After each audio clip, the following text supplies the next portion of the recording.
As we rebuild our city, we have to do it the right way. We have to focus on the working people of New York City. We have to make sure we not only bring back our economy, but we do it with a vision of economic justice. When we think about history, the greatest challenge this city faced that we can compare to today was the Great Depression. We learned during the Great Depression, because of a great New Yorker, Franklin Delano Roosevelt, that in a moment of crisis, you can focus on economic justice and create new approaches that reach people and uplift them. We're going to talk about that today. We do not want business as usual. We want a new and bolder approach as we come back. But before I get into that, I want to talk about our schools for just a moment. It's on the minds of millions of New Yorkers. I want to give you a quick update, and I want to start by saying I paid a visit yesterday to an amazing public school, Village Academy in Far Rockaway. And what I saw there was very, very encouraging to me. I went with Chancellor Carranza, and we spent time with the principal, Dr. Doris Lee, and she is the founder of this school in Far Rockaway, in a community that's had many challenges. She decided to create a school for the children of that community. No matter what disadvantages they may have experienced in life, she believed that that public school could be the place that would be transcendent for them, that would allow them to reach their potential. And you could hear the warmth and the heart in what she does, her devotion to her kids. So we went through the building because we wanted to see all the preparations that were being made. And this is happening in public school buildings all over New York City. But what I heard was even more important, because it wasn't just about the physical preparations, the cleaning and the social distancing and the face coverings and the hand sanitizer. It was about the devotion to kids, to our children, to what they need, and the fact that we have to help them through this crisis and beyond. And I listened to Dr. Lee talk about why it was important to open our schools. And she said something very basic. I just want to quote it. She said, "I feel like my children need me. And if there's a possibility to open safely, I want to take advantage of that possibility." Listen to the positive, powerful thinking of one principal, but representing educators all over New York City who first and foremost care about their kids and want to be there for them. So we saw a lot of professionalism, a lot of commitment, not just from the principal, but from the whole team working in the school. And here is an example on your screen of something very powerful: electrostatic cleaning. We've seen this used in other places, including our subways. The custodian there, Bill Gentile, he is able to go through that classroom and every classroom in 1 to 2 minutes, create an entirely clean environment with the technology he has, and go through a whole school quickly. And that's going to happen every single day. That's one of a number of measures that are going to be taken to keep our kids safe. Now, that's the physical part of the equation, making sure the schools are clean, making sure they're ready, very few kids in the classroom. I already talked about the amazing commitment of educators. Let's talk about another piece today. I want to announce something very important, and it's something that educators care about, they've been asking about, parents have been asking about. I want to confirm and announce that every single New York City public school building will have a certified nurse. This is very important for people to hear and understand. We're taking every precaution, but there's a tremendous value to having a health professional present. We're working with the health and hospitals team to put this together. They did an amazing job at the height of the crisis, bringing in additional medical personnel, healthcare heroes. They're going to do it again and make sure we have enough nurses for every single public school building. So to all the folks who have been raising that concern, I hear you loud and clear, and that will be in place. We have a whole month until school begins, and we're going to be ready to do great things for our kids.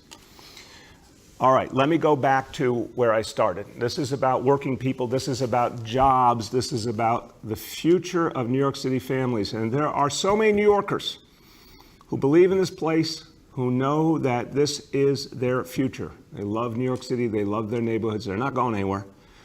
And they want to make sure that their future means a good paying job, a job that you can actually take care of a family with.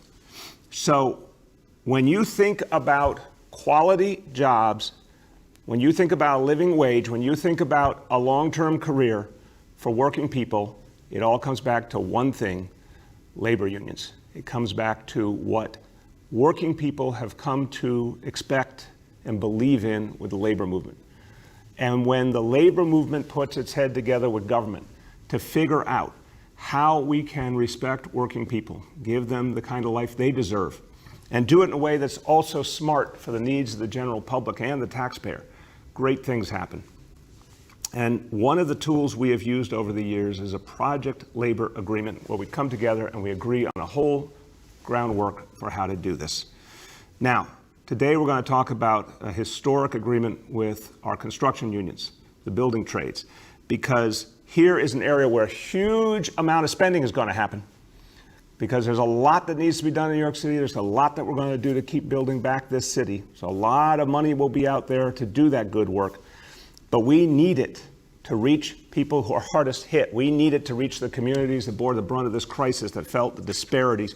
We need not just good jobs, but good jobs that reach every neighborhood. We need apprentices to have an opportunity to move up into the union and into the career. There is nothing more powerful than someone getting a union job that they can turn a career into. We want that door to be wide open for everyone. And this has been a priority for our task force on racial inclusion and equity. And this is, again, a group of extraordinary leaders within this administration, leaders of color in agencies across the administration, who are focused on the question of what we can do right now to create more fairness, more equity, and to address disparities. And what was clear is the Project Labor Agreement is a tremendous tool to do that, particularly if it focuses on communities hardest hit, and particularly if it creates the right kind of partnership with minority and women-owned businesses. And that's what's been done here. And you're going to hear from a great labor leader in a moment. I just want to say to everyone who's a part of this process, on the labor side, on the government side, everyone shared a common vision that, yeah, we've got to be inclusive. We've got to create more and more opportunity in communities of color, and find a way to open the door for those minority and women-owned businesses that we believe in, because they hire community people. They hire people from the neighborhood. They give people opportunity who wouldn't have had it otherwise. So in this plan will be a lot more investment in communities of color and a lot more opportunity for people who live in neighborhoods hardest hit by the coronavirus. To make this work, we are always committed to bringing more and more minority and women-owned businesses into these opportunities. And to do that, they have to be certified. It's a very, very important piece of this puzzle, is to get opportunities through these government contracts. You have to be certified. In the past, very few businesses were in New York City. Well, today I have a milestone to report. 10,000 minority and women-owned businesses now have been certified by the City of New York. That is a 173% increase since the start of this administration. And what it means is, for all those businesses, now the doors of opportunity opening up, contracts can start to flow, they start to hire. You know what also happens when someone gets hired into one of those businesses? They learn how to do that work, they start their own businesses. So it becomes a very virtuous circle. We have already in this administration awarded $16 billion to minority and women-owned businesses. We have a goal of $25 billion by the year 2025. That was our original 10-year goal, $25 billion. We're more than halfway there and speeding up. So this is direct redistribution to communities that need it the most. Now, we have to go farther, and you're going to hear in a moment about why this Project Labor Agreement is so important, but we need to go even beyond that. And you're also going to hear about something very important we need from our friends in Albany. We need the state government's help, because look, it all comes down to hiring community people. It all comes down to breaking down barriers. And the law actually hasn't been on our side. The law actually has made it harder to hire people from the communities that often have been least advantaged. We want the legal right, when we're spending government money, to make sure that people who have gotten the short end of the stick get the opportunity to be hired and benefit from those jobs. We need the law changed in Albany to allow us to do it. Community hiring, it's all about community hiring. We need to be able to mandate that people in a neighborhood get hired for the work the government is paying for. So a community hiring bill is going to be introduced in the state legislature. And it will require that businesses that get city government support must hire from communities of color, must hire from communities that have been disadvantaged. Again, this is direct redistribution, making sure money gets in the hands of folks who have done so much of the work, created so much of the wealth, but rarely benefited from it. We need to pass this community hiring bill in Albany. If we're serious about addressing disparities, if we're serious about learning the lesson of the coronavirus crisis, we need to pass this bill so we can move forward. All right, now I'm going to turn to two folks who really should be very proud of the announcements we're making today. They put a lot of time and energy into it. First, co-chair of our task force on racial inclusion and equity, and someone who believes fundamentally that government can be a force for equity and fairness, Deputy Mayor Phil Thompson. Thank you, Mr. Mayor. I just first want to reiterate something the mayor said, that our community hiring NYC program has two pieces. The first piece is the project labor agreement, but the second piece is this legislation in Albany, which I'll come back to in a minute, that will enable us to require contractors to follow the same guidelines that the building trades have agreed to here, but also it would extend this same program to businesses beyond construction. Community hire has long been a demand from communities of color in New York City. In the 1960s, Malcolm X and Reverend Milton Galamison, Reverend Galamison led the school integration efforts in the 1960s. Malcolm X and Reverend Galamison disagreed on many things, but one thing they agreed on was community hire. And they worked in Brooklyn in the 1960s to try and make that happen. In the 1970s, Asian Americans for Equality was actually formed around the demand for community hire in the construction of Confucius Plaza. Harlem Fight Back, led by Jim Houghton, was formed around that same time, and there were a bunch of organizations around the city trying to get community folks hired on the job, and I had the privilege of working with both of those organizations right out of college as a very young person. Public housing residents organized around this issue in the 1990s, and actually they developed a program with the building trades that lasts to this day, I believe, training people from NYCHA to go into the building trades. So this has long been a need and a demand from communities of color, and it was no surprise that community hiring was the #1 recommendation by the Workforce Committee of the Task Force on Racial Inclusion and Equity. And today we celebrate a big victory thanks to the help of the task force and of course the mayor's leadership, which is project labor agreements. The agreements standardize work and hiring rules for contractors working on certain government construction projects, leading to critical cost savings for the city on those PLA projects. They will also now enable the city to use design build, which is a project delivery method that streamlines construction projects, leading to greater speed and reduced costs in city construction. But the project labor agreements do something else that's very important. They prioritize the referral of workers from zip codes where at least 15% of the population lives below the federal poverty line and or are NYCHA residents. They also now allow us to establish a goal where at least 30% of all hours worked under the PLA projects are logged by workers from these high poverty zip codes. Many of these communities were also among those hardest hit by the COVID crisis, and these are communities that needed good job opportunities before the crisis. The PLAs will bring as many as 26,000 good construction jobs to high poverty communities throughout New York City over the next 4 years, and more jobs after that. They will include expanding bring-along provisions to allow contractors, particularly MWBEs, to use their existing workforce and certain exclusion for smaller contracts and subcontracts. These new terms provide flexibility and will help support our growing minority and women-owned businesses that are, as the mayor said, already used to hiring folks from high-need communities. These agreements show that city dollars can do more than get work done. City dollars can uplift people out of poverty. A good job, in my mind, is the best kind of anti-poverty program, and genuine opportunity is the best way to fight despair and to reduce crime. Now we need the state of New York to be on board. The community hiring legislation Mayor de Blasio is putting forward in Albany would require all contractors and businesses working with the city to hire New Yorkers from high poverty neighborhoods in NYC.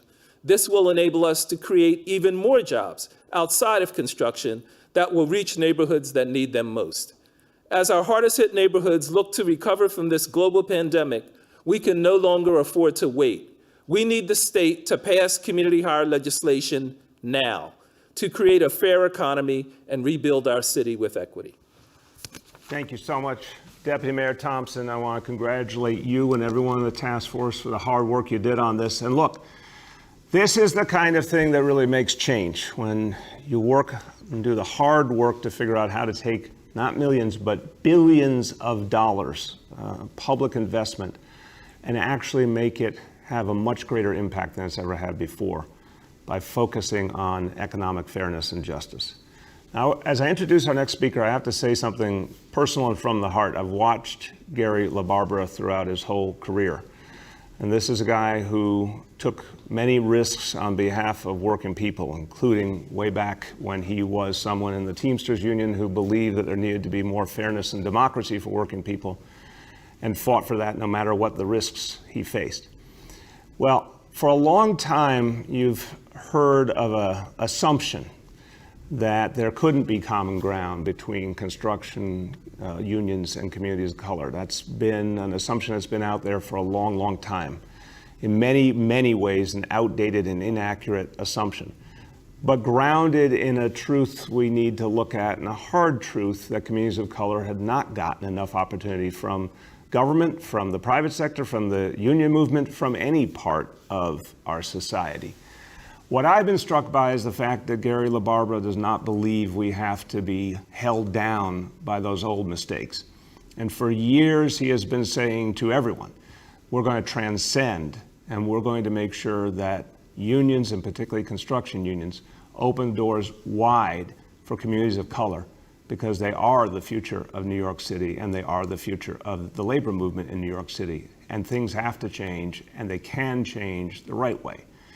So as I introduce Gary, it's with gratitude that he has been willing to chart a bold course here and say we're going to do things differently because it's the right thing to do, and that all working people have in common that need. We've got to make sure that we stop the reality of one group of working people fighting against another group of working people fighting over the crumbs. We've got to create a reality where working people of all races and backgrounds are empowered, and they get their fair share, finally, of the bigger economic pie. And that's what Gary's been fighting for years. So my great honor to introduce the president of the Building and Construction Trades Council, Gary LaBarbera. Thank you very much. First of all, Mr. Mayor, thank you very, very much for that kind introduction. And I am honored and flattered by your comments. And as you said, we've known each other a long time, and we've worked together on a number of issues. I would like to thank you for your leadership and your commitment in this project labor agreement endeavor. Now, were it not for your true commitment to this process, we would not be sitting here together, and it is my great honor to be with you today to announce this. As you've heard from both Mayor de Blasio and Deputy Mayor Thompson, this is an historic moment for the building trades. This agreement is different than any other project labor agreement we've ever done with the City of New York, because it enshrines a commitment by the city to make an investment, billions and billions of dollars, into community hire. It will structure through New York City's Workforce One, a recruitment system that individuals from underserved and impoverished communities will have access to our pre-apprentice programs and our apprentice programs. As the mayor pointed out, and as Deputy Mayor Thompson pointed out, the real opportunity in a union construction job is not just a job, it is a career. Apprentice programs train the highest level of skill, I would say, anywhere in the country, as a proud New Yorker. and lead to a future. But without a pipeline of work, without a commitment, we cannot accomplish those goals. So the City of New York, under Mayor de Blasio's leadership, recognized that and fully collaborated. I will say that the process that we negotiated this project labor agreement took many, many months, but it was the most collaborative negotiation that I have ever been in my 28 years as a union leader. And I thank you for that, because I know that was under your direction, Mayor de Blasio. Let me also say that this historic agreement should be a model for the rest of the nation. As Mayor de Blasio said, when labor and government come together, we can do great things. This is going to create such opportunity for underserved communities. And let me just say, on a very personal note, all of us, no matter what the color of our skin, no matter what our beliefs, no matter where we come from, we want the same thing. We want to be able to provide for our families, put a roof over our heads, and live with dignity. And these union construction jobs under this project labor agreement will afford that opportunity to so many underserved communities. And finally, let me say, this is only the beginning. This is not the end. And I look very much forward to working with Mayor de Blasio and his administration, along with the state legislature, to pass meaningful legislation that will create opportunity for underserved communities in the future. And again, thank you very much, Mayor de Blasio. Thank you very much, Deputy Mayor Thompson. And it is an honor for me to be here with you today. Thank Gary, you. thank you. And Gary, you have worked so hard at this. And sometimes we do get to experience the fruits of our labors. So this is so important, because what it means is, again, we're not being held back by the past. Think about it. Think of the barriers that have been in the way. Think about the problems that in some ways people thought could never be overcome. This is a transformative moment in history. And we're going to knock down the old barriers. We're going to get rid of the things that held us back. And some people might say, oh, that sounds idealistic. Let me tell you, when you fully look into what we're announcing today, you're going to see things you've never seen before. And when you think back on that history I talked about at the beginning, you think about the Depression, the New Deal, which so many of us learned from as the example of how there is hope even in the toughest moments. Everything good that came out of the New Deal came out of tearing down the old ways and creating new ways for a new time and going farther than people ever imagined possible. That's what this project labor agreement does. And that's a very bright, bright development for this city. And now I want to give you one other good piece of news, and it fits very nicely, because everything is about bringing this city back, creating opportunity, creating economic activity that benefits all. And there's great news today from Steiner Studios in Brooklyn. I know Steiner Studios really well. I know Doug Steiner. I want to congratulate him. I've seen the great work that happens there. And as a Brooklynite, I'm particularly proud of what Steiner Studios has done. And everyone in the Brooklyn Navy Yard, it's one of the most amazing stories of the last few decades in New York City, of this city getting better all the time. Steiner Studios has just announced they've signed a new deal for a new media production studio in the Bush Terminal in Sunset Park, Brooklyn. And our City Economic Development Corporation is redeveloping the space for media production and for another thing that's emerging more and more in that community, garment manufacturing, growing again in New York City. It's a dual effort with the theme Made in New York. So this Made in New York campus is going to create, in the process of it being built, 1,800 construction jobs, 2,200 full-time permanent jobs, and it will continue to strengthen New York City's hand, not only in our historic garment industry and fashion industry, but in the film and TV industry, which has been extraordinary in recent years in New York City, and as we speak is starting to come back strong. So congratulations to everyone at Steiner Studios. This is a big step forward for this city. Now let's go over our indicators. Number one, daily number of people admitted to hospitals for suspected COVID-19, that threshold 200 patients. Today's report, 70. Number two, daily number of people in health and hospitals ICUs, threshold 375. Today, 282. And number three, percentage of people testing positive citywide for COVID-19, threshold 15%. Today's report, 1%. Again, that's our favorite number besides zero. And it's something all New Yorkers should be proud of. Let me say a few words in Spanish. La ciudad de Nueva York está tomando acción para conectar a personas con buenos trabajos. Hoy anunciamos nuevos planes para ayudar a más personas en la comunidad a ingresar a la industria de la construcción.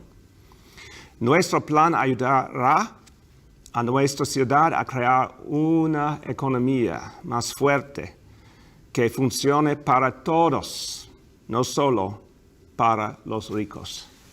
I want to say one quick programming note before we turn to our colleagues in the media, that for tomorrow we will not have a morning press conference, but we will be back again at our regular time on Monday. With that, let's turn to our colleagues in the media. Please let me know the name and outlet of each journalist. Hi all, we'll now begin our Q&A. As a reminder, we're joined today by Deputy Mayor Phil Thompson, Schools Chancellor Richard Carranza, Senior Advisor and Director of our MWBE program, Maggie Austin, Director of the Mayor's Office of Workforce Development, Amy Peterson, Chief of Staff to Deputy Mayor Laura England, Sharif Solomon, Gary LaBarbera, President of the Buildings Council, and Senior Advisor Jay Varma. And with that, the first question today goes to Andrew Siff from WNBC. Mr. Mayor, let's start with schools here. What I'm wondering is, with regard to the principals union and their concerns, what do you think the harm would be in delaying the in-person opening to the week of September 21st if that would allow everyone to start remote for the first 2 weeks, so no one would have a different situation than anyone else, and then you'd also alleviate the concerns that these thousands of principals have that they're being rushed to open and they're just not ready? Look, Andrew, I always listen when my colleagues in labor raise a concern, when folks who are experts in their field raise a concern. I've been talking to a lot of educators, a lot of parents, but I've also sat down with Michael Mulgrew, with Mark Cannizzaro to hear out their concerns. But I think the most important point is that I really believe our schools are crucial for our kids. There is nothing that replaces in-person learning. Our schools coming back is part of how our whole city comes back. And we've been planning for months to start the day we were already planning on, as we would have normally. So we'll keep discussing the concerns and trying to address them, but we have a whole month till school begins to address these concerns further. And as the Chancellor and I said earlier in the week, we understand that it's going to take a lot of flexibility this school year. Everyone understands it. New Yorkers are practical. Parents understand it. It's not going to be perfect because we're going to be having to make a lot of adjustments. But I was out there in Far Rockaway yesterday. And I'm just telling you, when you listen to a principal who is captain of her ship and says, yeah, she said in front of all the media, she's going to take a lot of flexibility. We're going to have some things we're going to have to work out, but we're going to make it work for the kids. That is the attitude we need, and I think that's how we're going to get it done. Go ahead. You mentioned today that you now have a nurse for every building. I'm wondering, what was the mechanism of making that happen? Is there an existing pool of nurses who were ready to be assigned? Our understanding was there were some 400 schools that didn't have regular certified nurses on a daily basis. So how were you able to solve that problem, and will those 400 additional nurses be ready as well on September 10th? Yeah, it's a great question, Andrew. I just want to say, it's amazing what happens when you experience teamwork. Health and hospitals came to the rescue here. And if you just think about things rigidly, you might not see that potential solution. But as we talked about the fact, you're right, there were schools that didn't have nurses historically, and we needed it for this situation. And we were all talking about how do we make it work? And Health and Hospitals came forward and said, hey guys, in the middle of the worst months of the pandemic, we went and found certified nurses, brought them in on a contract. We can do that for the schools as well. So they stepped forward, they said, we will take care of this for our sister agency, the Department of Education. We'll hire them, we'll get them to you, we'll take care of it. And that's why it's going to happen. And they did it on a matter of days' notice back during the worst of the crisis. They've got a whole month to get it in place, they'll get it done. Go ahead. Next up, we have Jillian from New York One. Hi, Mayor. Thanks for taking my question. I feel like I saw you yesterday afternoon. I know, long time no see. Long time Strange no in this see. universe. But so, to go back to something Andrew asked about, I know that you cited this principal who we were with yesterday in Queens, who's the captain of her ship.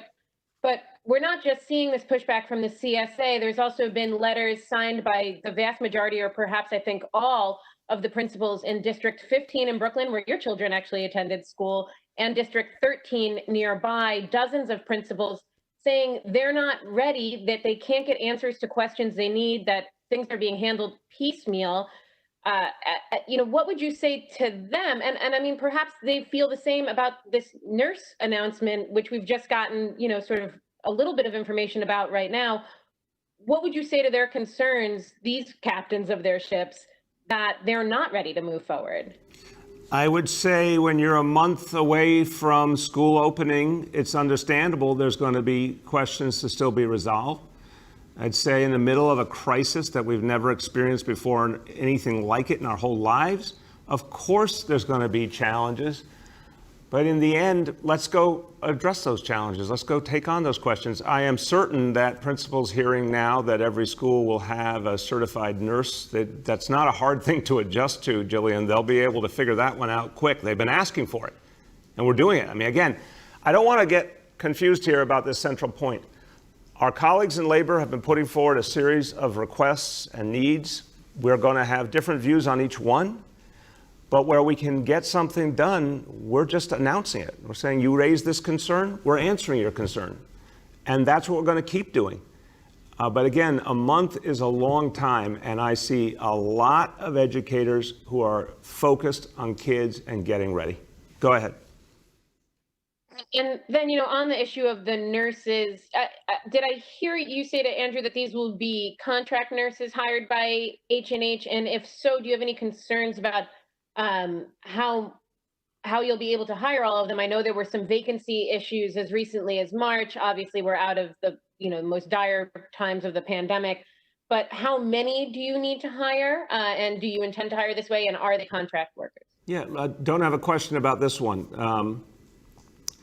They hired thousands and thousands of nurses at the height of the pandemic in April. And we're talking about hundreds needed here.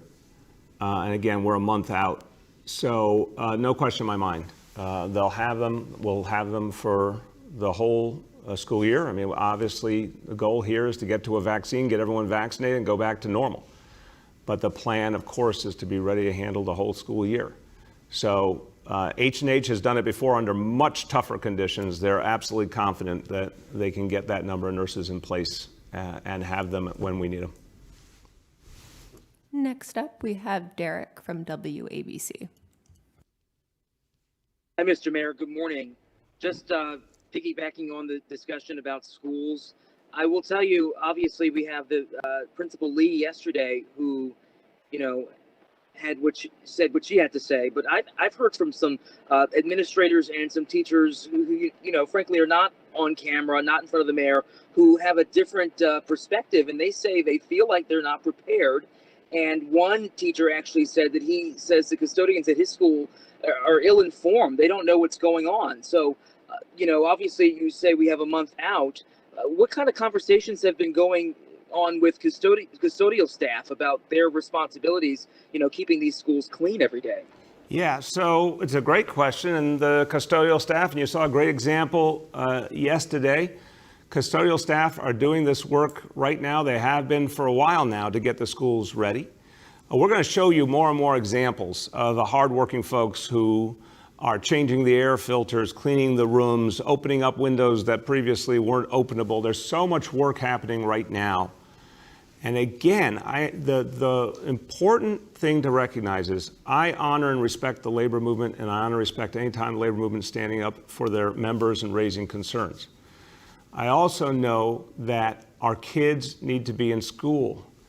Our parents are very, very concerned that our kids have already lost a lot of their education, that they've gone through a lot of trauma. We've got to get them back into school buildings where they can get so much more support. I don't know a single educator who disagrees with the fact that in-person learning is much more powerful and effective than anything can be done remotely. So we've just got to do this for our kids. Our parents have spoken. The vast majority of them want their kids back in school. I like a can-do attitude. I like an attitude that says, we're going to find a way. Our healthcare heroes in March and April found a way. Our first responders found a way through the worst of the crisis. Our educators are going to find a way. We have to support them. We have to give them answers. If custodial staff need more guidance and answers, we're going to have to do that. We will do that. But again, a month is a long time, and we've made a lot of progress already, and we're going to make a lot more in the next month.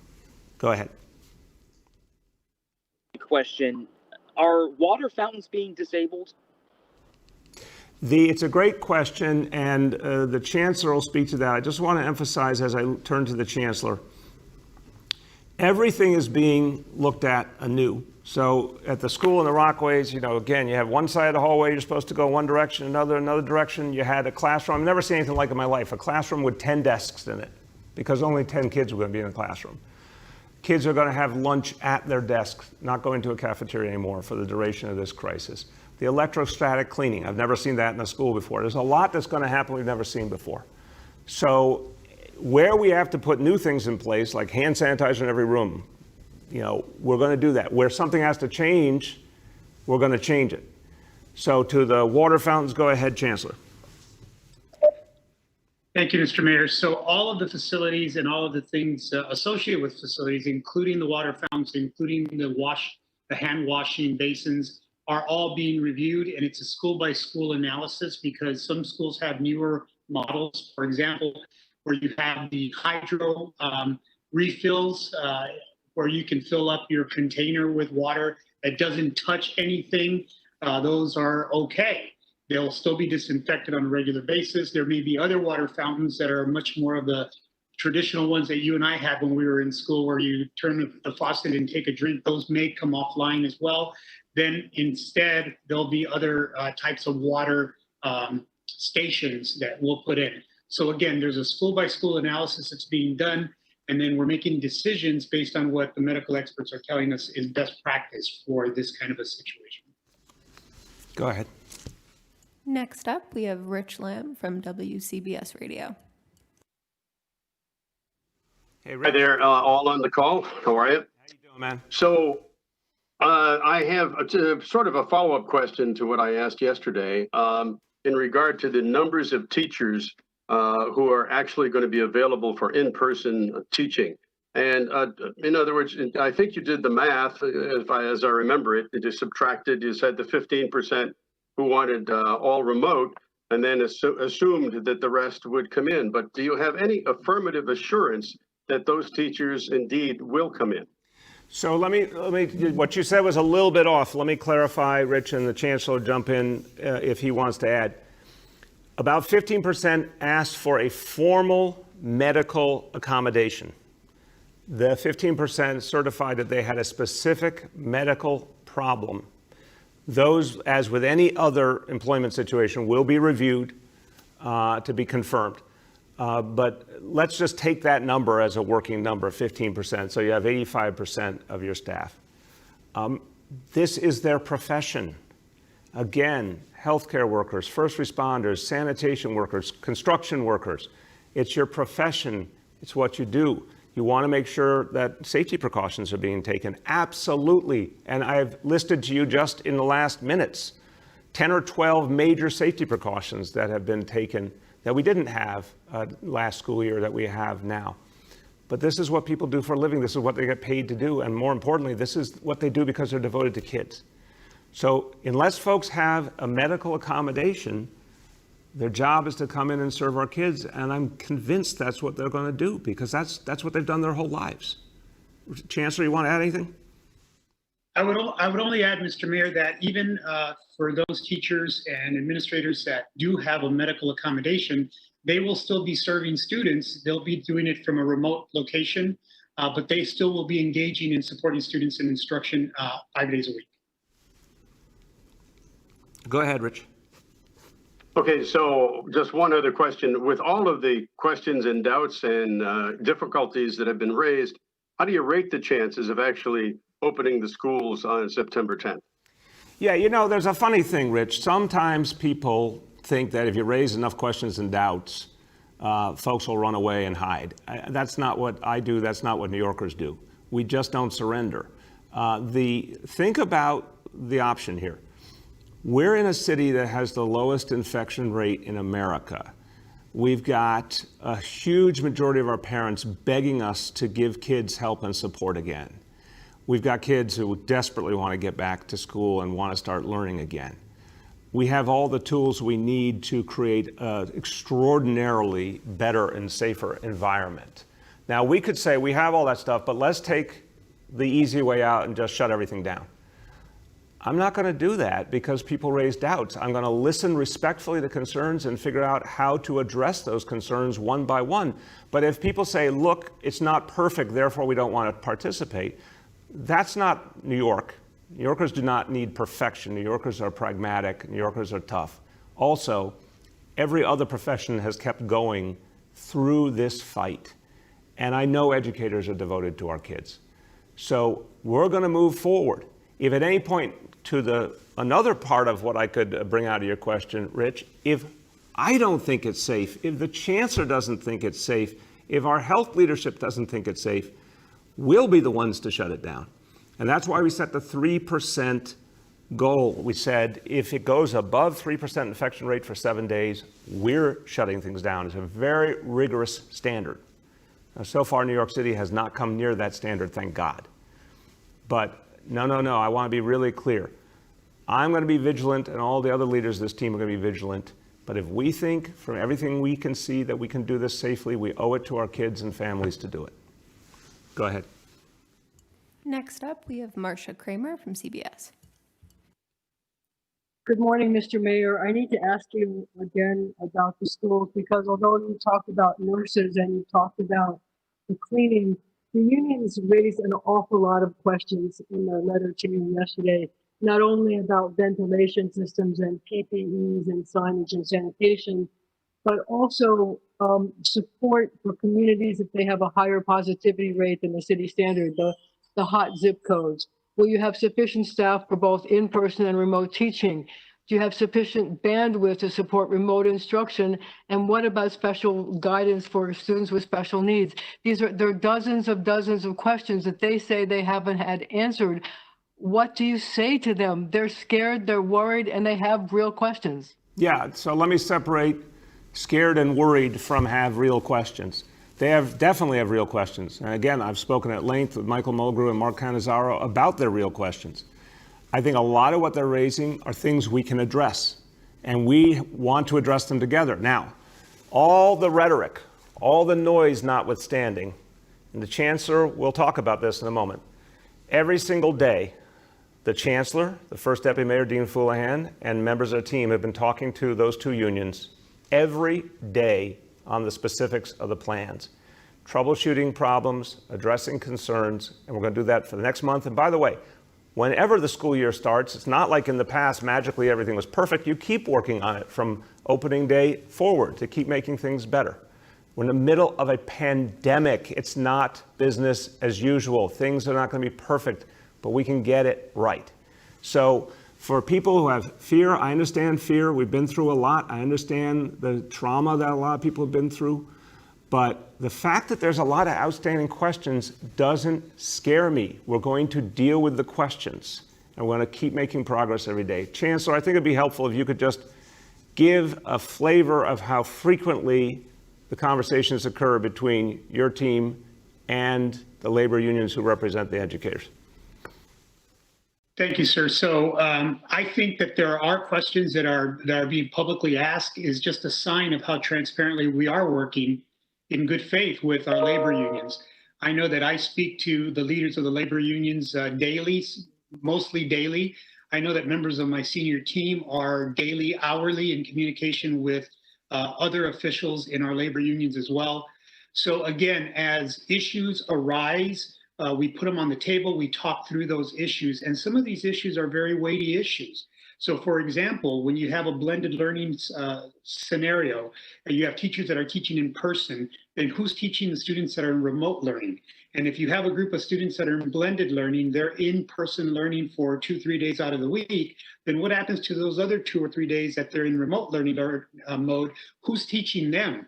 Those are contractual issues. Those are work issues. So there's a lot of thorny issues. But the one thing that I can say that we are absolutely on the same page about is making sure that the health and safety protocols that we've put in place are agreed to, that we're comfortable with. We're always going to be looking to do more because health and safety is a paramount concern to all of us. So we continue to iterate on those questions, and as our union partners speaking with their members bring up other issues, they bring them to the table, and then we have the conversation about it. I can say also that, I understand, I've been a teacher, I've been a principal. As a principal, the weight I felt of responsibility for my communities was vast, not unlike the weight I feel as a chancellor right now in charge of this entire system. So I get it, and I understand why you want definitive answers. But just think about all of the moving pieces associated with the beginning of this school year and how different that is. But I also want to give tremendous credit to New Yorkers, because if it wasn't for the work that New Yorkers have done, not politicizing the wearing of face masks, staying indoors when we had to stay indoors, washing our hands, social distancing, if we as New Yorkers hadn't done that, we would be like every one of the other 9 largest school systems in America that cannot even consider in-person learning because their positive rate of community spread is so high. We are unique amongst the 10 largest school systems in America because our rate is so low. Just today, 1% again. That is something that gives us the opportunity for many of our children who need the in-person instruction from their caring teachers. It gives us the opportunity to actually do that. So again, we're going to continue to be very transparent and honest as we work with our partners. In fact, in 2 hours, we're meeting again with our partners, working through a whole list of issues. We're going to continue to do that because the children of New York City deserve that opportunity. Go ahead, Marcia. Mr. Mayor, my question is this. What are you going to do if teachers and principals decide that their questions haven't been answered and they decide not to show up? Marcia, this is a professional reality. I think you're not necessarily understanding their professionalism by asking that question. People have a job to do. If they don't have a medical accommodation, their job is to be there for their kids, and they understand that. So people are going to complain, and that's not saying that derogatorily. People are going to raise concerns. They're going to raise fears. That's all normal. And again, absolutely, we saw this in every other field. We've had real concerns, real issues raised by healthcare workers, by first responders, you name it. But New Yorkers show up. So there's not a question in my mind. People are going to show up because it's the right thing to do for our kids. Next up, we have Sydney from the Staten Island Advance. Hey, Mr. Mayor, it's been more than a week since the city set up checkpoints to enforce a 2-week mandatory quarantine. And when you announced this program last week, you said the checkpoints would be set up at bridges and tunnels all across the city. But for the last week, the checkpoints have only been at Staten Island crossings with the exception of one day. So I'm wondering why the city only seems to be targeting Staten Island with these checkpoints. And do you have an update on the number of stops you've made over the last week? Sydney, we'll get you the update on the exact number. It is a very initial effort that's going to grow a lot more over the coming weeks. I spoke to Sheriff Joe Facito yesterday about this. Look, there's one obvious reason for Staten Island, which is that a lot of the traffic coming in from the rest of the country, including from some of the most affected states like Florida, comes up from the south and comes through Staten Island into New York City. So that's one of the reasons why you're going to see a lot of activity there. But you're going to see activity also, I spoke to him about this, in the Bronx with folks coming down 95 the other direction. You're going to see activity around the tunnels into Manhattan from New Jersey. So you've got a lot of different pieces that are starting to grow. We'll get you the numbers, but what's most important to recognize is that these checkpoints, you'll start to see them more and more, and they're going to keep rotating around. And the idea is to educate people that the quarantine is the law. Go ahead. Yes, the second question on schools for you and Chancellor Carranza. So the city can reopen schools if the infection rate stays below 3%, but I'm wondering what happens if the infection rate, say on one borough, is at 3% or higher. Will schools on that particular borough not be able to open or be forced to close down? Sydney, look, it's a very fair question to say, what if we have major variations geographically? We have not been seeing that. I don't, again, besides the Chancellor, Dr. Varma might want to weigh in. I think I'm on firm ground saying now we have a lot of experience with the coronavirus, and we have not seen those kind of big, consistent variations on the scale of a whole borough at all. We're going to be very cautious here. If something starts to go in the wrong direction, we're going to be talking about it very publicly, because part of what we'd want to do, Sydney, is tell people to take additional actions to stop any growing rate of infection. So, of course, to your question, we would look at different scenarios, but I don't think that's what we're going to deal with. I think it's either going to be pretty much the city as a whole is doing well, or God forbid we're going in the wrong direction. I believe that will be more widespread. So let me just see, Dr. Varma, why don't you speak first, and then if the Chancellor wants to add. Great. Thank you very much for the question. No, I do think this is a really challenging issue, and we've spent an enormous amount of time thinking about this.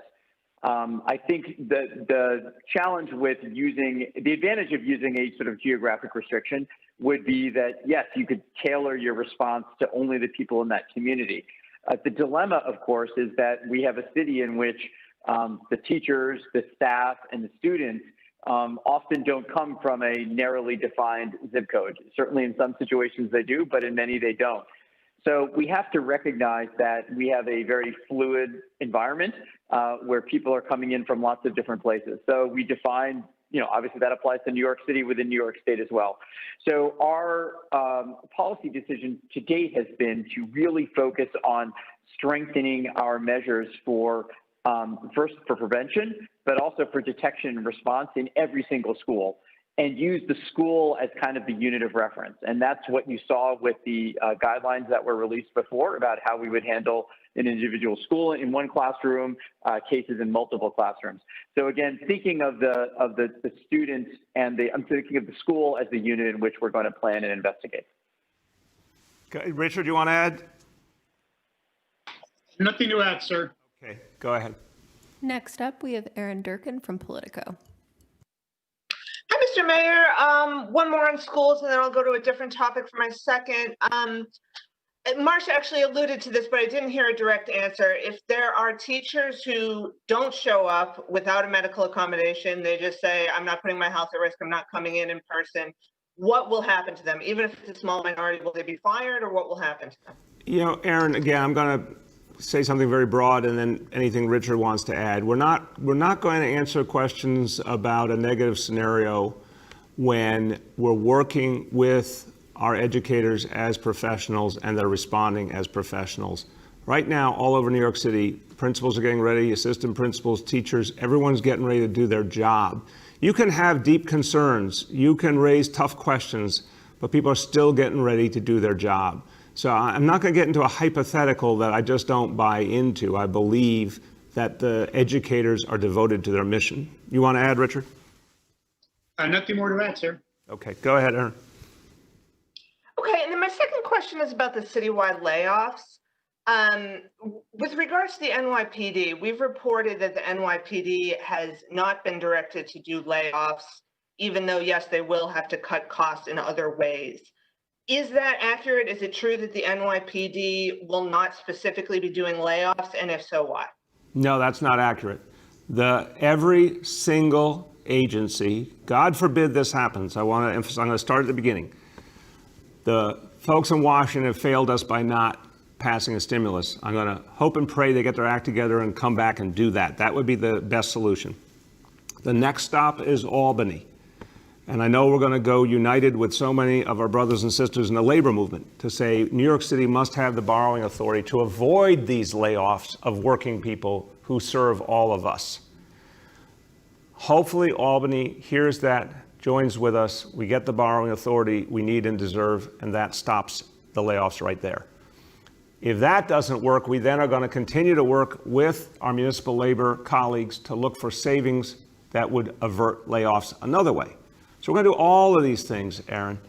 But say nothing else worked on October 1st, there's going to be layoffs on a huge level. Again, the projected number is 22,000, which is painful and astounding. Every agency will have to come up with savings. Now, look, savings can take more forms than just layoffs. That is a true statement.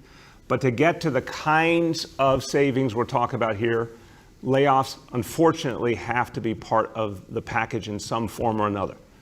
But my sincere hope, while we're planning for this very painful eventuality, and it's just about 6-7 weeks away, my sincere hope is that we can find a way to avert it. For our last question, we'll take Rima from Chalkbeat. Hi, Mr. Mayor. Hi, everyone on the call, and Chancellor Carranza. So about nurses, can you specify, I know obviously everyone knows the city has been through a massive financial crisis and continues to be, so I'm curious about how the city is going to be able to pay for these nurses. That's my first question, if you could answer. Health and hospitals, to their great credit, is covering this cost. Health and hospitals, I want to give Dr. Mitch Katz a lot of credit. He's an extraordinary leader and manager. He's found a lot of ways to make health and hospitals more effective and modern. He's found lots of ways to save money. So this is something he is doing for the New York City public school system out of his budget. I also have to brag on him. He is a proud graduate of Sheepshead Bay High School and a Brooklyn kid who's giving back to the school system now in its hour of need. So that is going to be covered by health and hospitals. Go ahead. Okay, my second question is, we know obviously that this year, and this might be more for the chancellor, we know that this year is going to be really different. And one thing that we've heard from nurses is just exactly how their jobs are going to change inside of school buildings. If you could just elaborate a little bit about that, like, will they be the ones staffing the isolation room, and what's their day-to-day going to look like? To Chancellor Carranza, and if Dr. Varma wants to join in at all, just want to offer it to both of you. Thank you, sir. I'll go first if that's okay with Dr. Varma. So the role of the school nurse is to be the school nurse. So that means that in our conversations, the school nurse will not be manning the isolation room. Instead, there is a building safety committee in every one of our schools. That building safety committee will be empowered to make the decisions, because it has multiple stakeholders, around what is a rotation. It'll probably be something where there'll be a number of individuals that would man an isolation room if the need arises. Now, let me be clear about what manning an isolation room means. That means that if a child or an adult is experiencing any symptoms of being sick, they would obviously, with the appropriate PPE, be put into a room where they would wait for somebody to pick them up or take them home. That means that the person doesn't have to be a medical professional. They're not administering any medical interventions. They're simply waiting with that individual until somebody picks them up. So they would obviously have the appropriate PPE, and then also they don't have to be in the room. They could stand at the doorway. Again, it's just to make sure that there's supervision and that somebody's attended to the child in that room. So the building safety committees will be authorized to identify who's going to rotate. We all know how schools work. We don't want one person just doing that. But it'll be different kinds of shifts, if you will. The nurses will be obviously the medical expert on the campus. And we also have situations in New York City schools where we have partnerships with community-based organizations, health organizations. So some of our schools have a rotation of nurses and doctors that actually work through their community schools model as well. They will be utilized as well. So while the top line right now is that every school will have a nurse in their building, there are in fact some schools that will have multiple medical professionals in their building as well. And I don't want that to get lost as well. I don't know if Dr. Varma would like to add anything. No, nothing else from me. I think you summarized it well.